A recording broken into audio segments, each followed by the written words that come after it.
Hello friend, today we will discuss economics multiple choice questions and this is test number 4. I have made some update in test number 2, so please check that. Okay, so let's begin. Question number 1. What is the highest denomination of Indian coin? 1. Rupees 2000, 2. Rupees 500, 3. Rupees 1000, 4. Rupees 10,000. Answer is 3 rupees 1000. According to Coinage Act 2011, the highest denomination of coin can be minted is rupees 1000. यानी कि coinage act 2011 के अंतर्गत हम लोग कोई भी जो हमारे इंडियन गवर्नमेंट है वो सबसे हाईएस्ट डिनोमिनेशन कॉइन मिंट कर सकती है वो रुपीज़ 1000 का है। और जो रूपी नोट वो highest denomination of rupee note जो प्रिंट किया जाता है आरबीआई के द्वारा वो हो सकता है 10,000 according to law. Okay,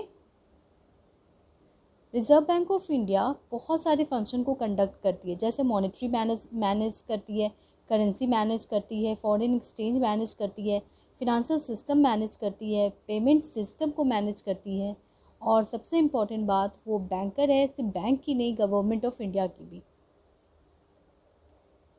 Question number 2. What is an investment in economic term? Use money to buy physical or financial asset. 2. Net addition to capital stock. 3. Purchase of goods and services. 4. Purchase of property and shares.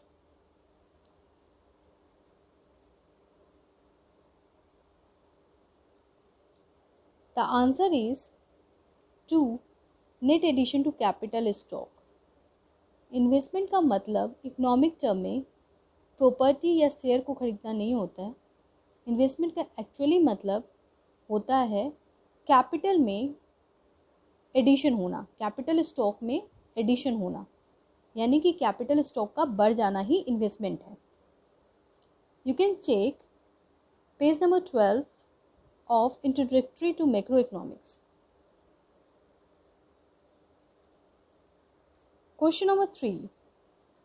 According to Keynes, employment is a function of wage rate, income, saving, investment. The answer is, according to Keynes, employment is a function of B, income. Keynes was a great economist who has given his theory at the time of Great Depression of 1929.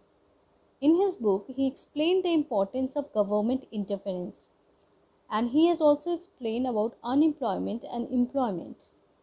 So, according to him, employment is a key function of income. You can check page number 5 of Introductory to Macroeconomics, NCERT, class 12th. चलिए अब आगे बढ़ते हैं next question पे। What are the component of M1 money supply? Currency plus demand deposit. 2. Currency plus demand deposit plus time deposit. C. Currency plus DD demand deposit plus OD other deposit. 4. Currency plus demand deposit other deposit time deposit.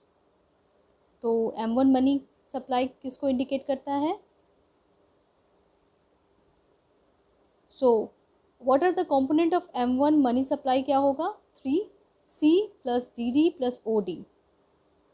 And एक बार हम लोग देख लेते हैं M1 को जो represent करता है M1 हो जाएगा C plus DD plus OD यानी कि currency demand deposit and other deposit. M2 M1 plus saving deposit with post office saving banks. M3 M1 plus net time deposit of commercial bank. तो हमने यहाँ देखते हैं कि टाइम डिपॉजिट कहाँ पे आ रहा है? M3 में आ रहा है। M3 is equal to M1 plus net time deposit of commercial bank. M4 is equal to M3 plus deposit with post office saving bank. Excluding NSS. Excluding NSS मतलब national saving certificate को exclude करते हैं तो हमें M4 मिलेगा। M4 क्या होता है? M3 तो है ही, M1 M3 plus deposit with post office saving और यहाँ पे एक्सक्लूड करना होगा नेशनल सेविंग सर्टिफिकेट को। ठीक है, page number 48 of the same book, NCERT class 12th, Introductory to Macroeconomics. Question number 5. The Reserve Bank of India regulates the commercial bank in matter of 1. Liquidity of asset, 2. Branch expansion, 3. Merger of banks, 4. Winding up of banks. Select the correct answer from the code given below. A. 1 and 4, B. 2, 3, 4, C. 1, 2, 3, D. 1, 2, 3 and 4.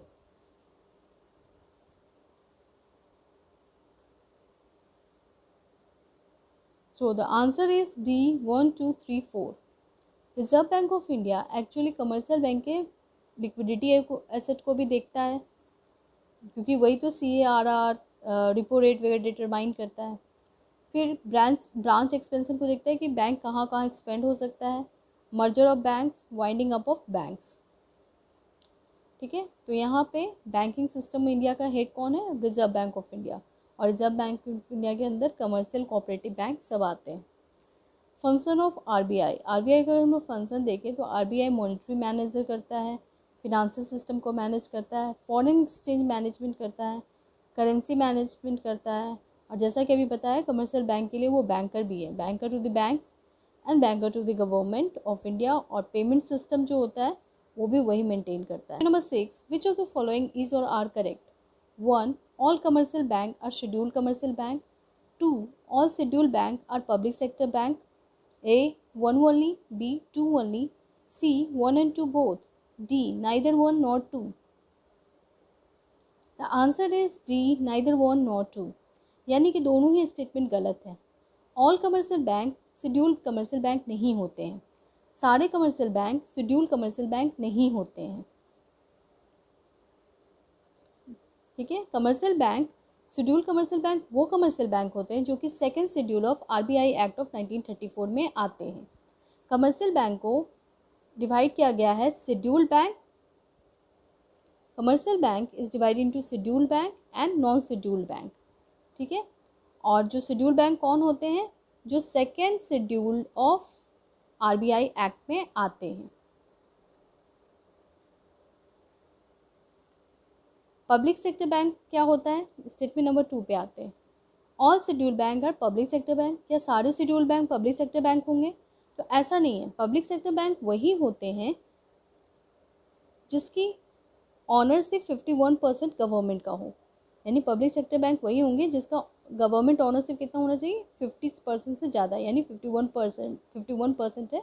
जैसे Punjab National bank, Allahabad bank, Canara bank, state bank of India, ये सारे क्या हैं? ये सारे public sector bank हैं, क्योंकि इनकी ऑनरशिप कितनी है? 51% ऑनरशिप गवर्नमेंट की है।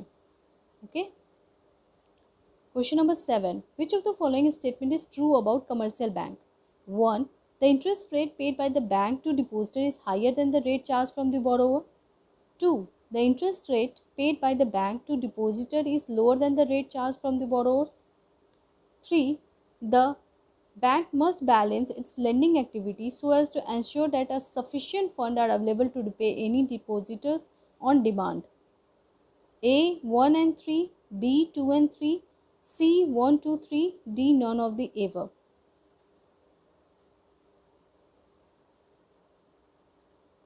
Answer number 7 is B. 2 and 3. जब हम लोग बैंक में पैसा डिपॉजिट करते हैं तो बैंक हमें कुछ इंटरेस्ट रेट पे करता है, और जब हम बैंक से लोन लेते हैं तो कुछ इंटरेस्ट रेट बैंक के द्वारा हम पे चार्ज किया जाता है। तो जो डिफरेंस होता है वही बैंक का प्रॉफिट होता है। तो प्रॉफिट में कैसे होगा बैंक को प्रॉफिट? जब वो इंटरेस्ट रेट जो हम बैंक को पे करते हैं एज ए डिपोजिटर वो कम होता है जितना बैंक हम पे चार्ज करता है एज अ बोरोवर। ठीक है, तो यहाँ पे 2 होगा।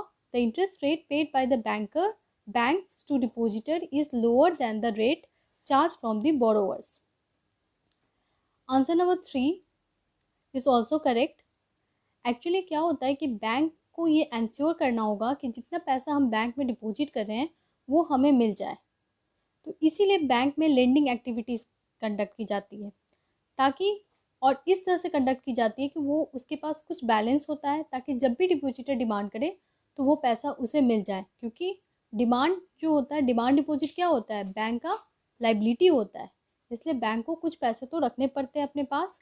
वो सारे पैसे लेंड नहीं कर सकता है क्योंकि उसको डिपोजिटर को देना होगा जब वो डिमांड करेगा। तो यहाँ पे आंसर है B 2 and 3 and you can check from page number 38 of introductory to macroeconomics and question number 8 match the following trade union act, industrial employment act, industrial dispute act, interstate migrant act.